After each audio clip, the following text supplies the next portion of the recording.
Erica, and welcome to the Executive Unscripted podcast, the podcast where we expose the truth about leadership, call out dysfunction, and talk about what it takes to be an extraordinary leader no matter the circumstances, and how your self-awareness as a leader can change the course of your career and your life. The more we dig into it, you're going to learn that leadership isn't about titles. It's about impact. And how many rooms have we been in where the people in charge have neither? This podcast is a year in the making.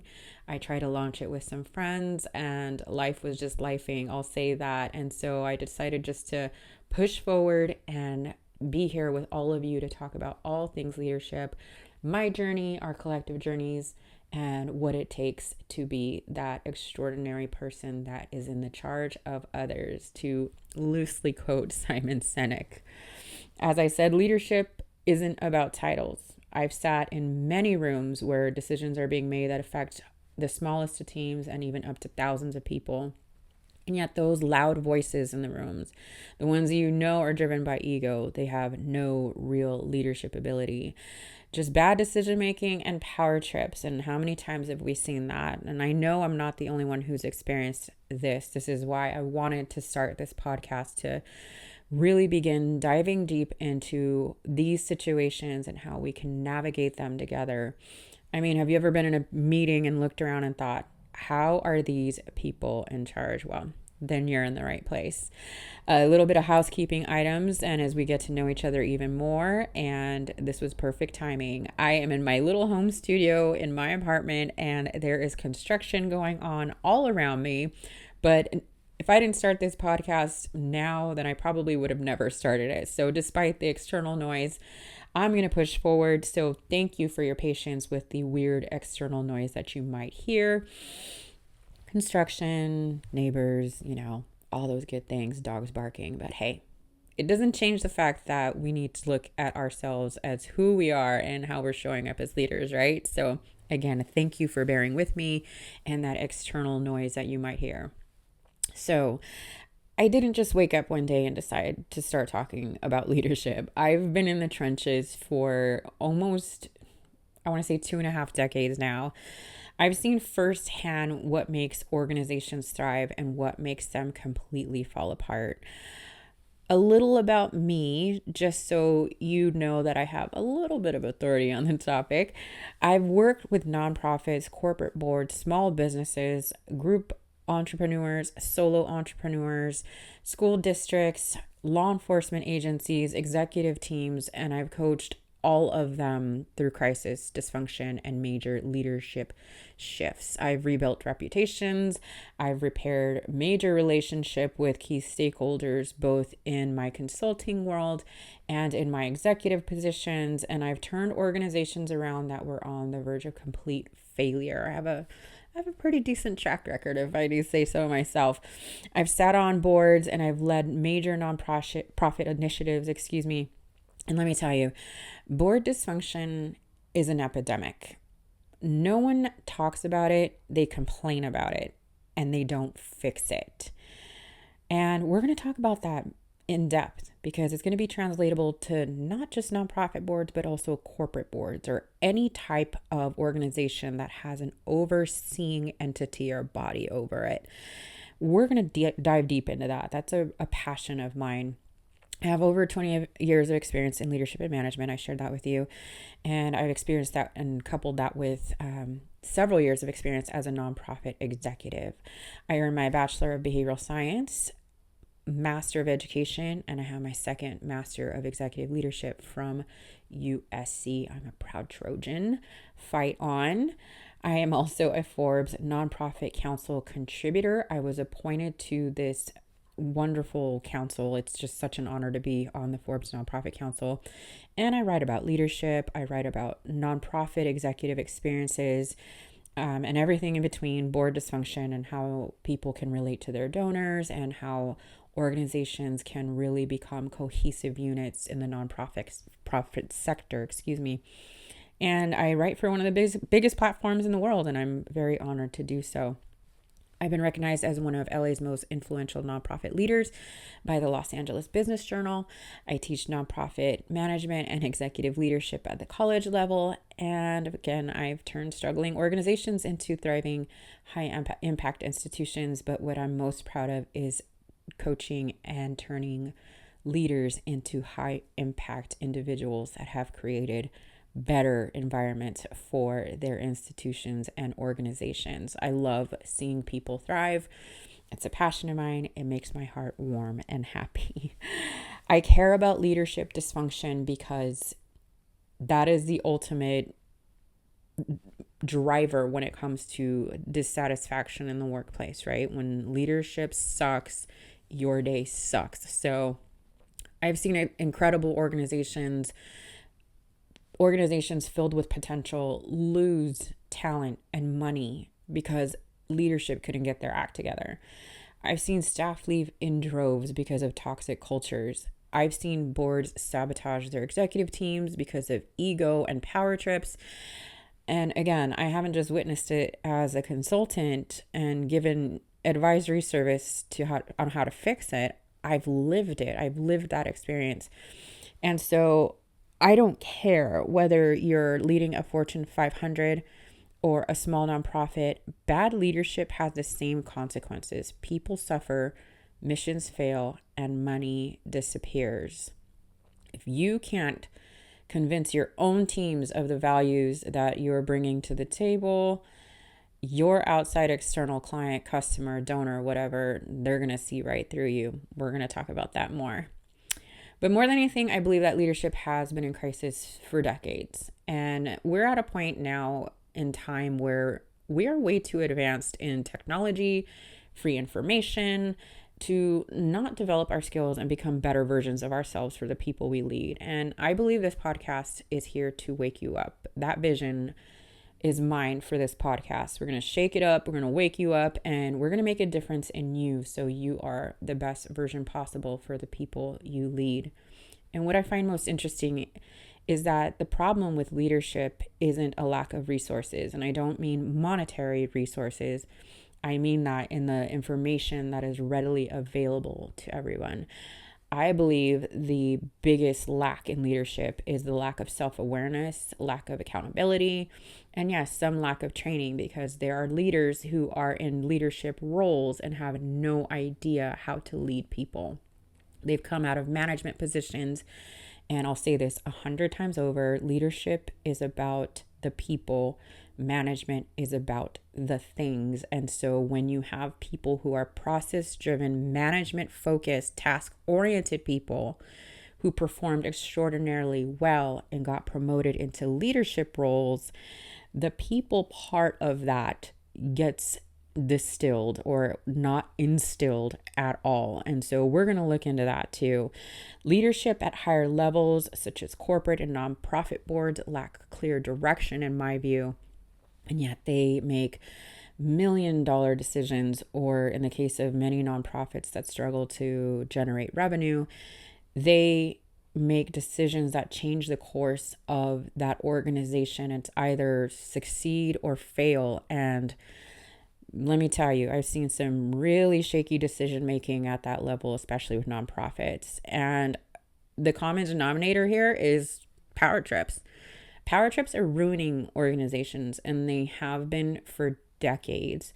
And so again, this podcast exists because I need to say it out loud. We need to say it out loud. I'm not here to give you a cookie cutter leadership advice. You can easily go on Google and find out what type of leader you are. Authoritative, servant, all those good things. And you know, what's interesting too about those things, I kind of find those assessments like the DISC and all that, and I'm not trying to, damage the reputation of any of those. I took all of them. I just find it ironic that these assessments have been around for ages, and yet we're still suffering the same leadership perils. I don't feel like they've made a difference. I think they've gotten us to understand how the type of person we are and how we work, but I don't think it's really taught us how to work with other people. So again, more reason to start this podcast and how we can have a deeper dive into these unfiltered conversations about leadership and power. boardroom dysfunction, organizational failure, and real strategies for taking back control in any leadership role. And I don't mean control in that authoritative way. I mean it in the control of how you show up every day as a leader, as an aspiring leader, or someone who is just interested in the topic, right? Anyhow, you are responsible for creating better leaders. To me, that is a foundational framework. And better leaders in your current teams are created by you becoming a better leader yourself. We will talk about conscious leadership too, and what that means to be a highly self-aware leader or a highly self-aware team member in your role. And listen, I'm not here to tell you be a good communicator, build a great culture. You've heard all that before. And again, you can take an assessment for that. I really feel that leadership just isn't about having the titles or the assessments behind you, or, I took this and I do that and I know how to do this because I took the certificate program. I have the credentials, and I'm not trying to sound arrogant, but I have the credentials. And a lot of the times I didn't use it. I had to use empathy and different types of rationale and approaches to humans and how we interact with one another. And so it's really about what you do with it, how you look at leadership, how you understand people work, and the importance of putting people first. I remember the first time leadership was more about just making decisions. And this was back when I was in higher education. In my higher education days, when I was an administrator, I'd climb the ranks. I went all the way from assistant when I was very young, 19, all the way up to the directorship roles. And during that time, I had very little notable leadership other than one specific time period where I worked for the College of Business. And I like to say I earned my MBA through osmosis because the deans I worked for were outstanding. And they taught me everything that they knew about management and leadership and passed that on to me. So that passion started to build there.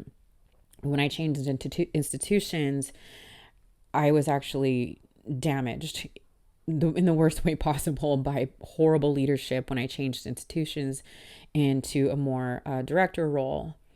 And during this time, this is when my why really began to take shape. And in this new role as a director and having more oversight over big projects and bigger leadership roles that I started to step into it, I began to see just how dysfunctional executive leadership really was. During this time, I was really disheartened by leadership and a revolving door of vice presidents. I reported to vice presidents, and I had a couple who were great, but they had expiration dates. They were off to retirement, and I saw 6 executive transitions in 4 years. That's really bad.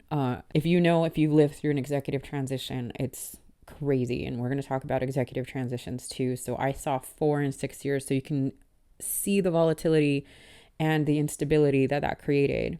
And the final straw was that last vice president that came in during this time. And this new VP was so ego driven about his agendas, and he had no idea I reported to him. That's how lost he was.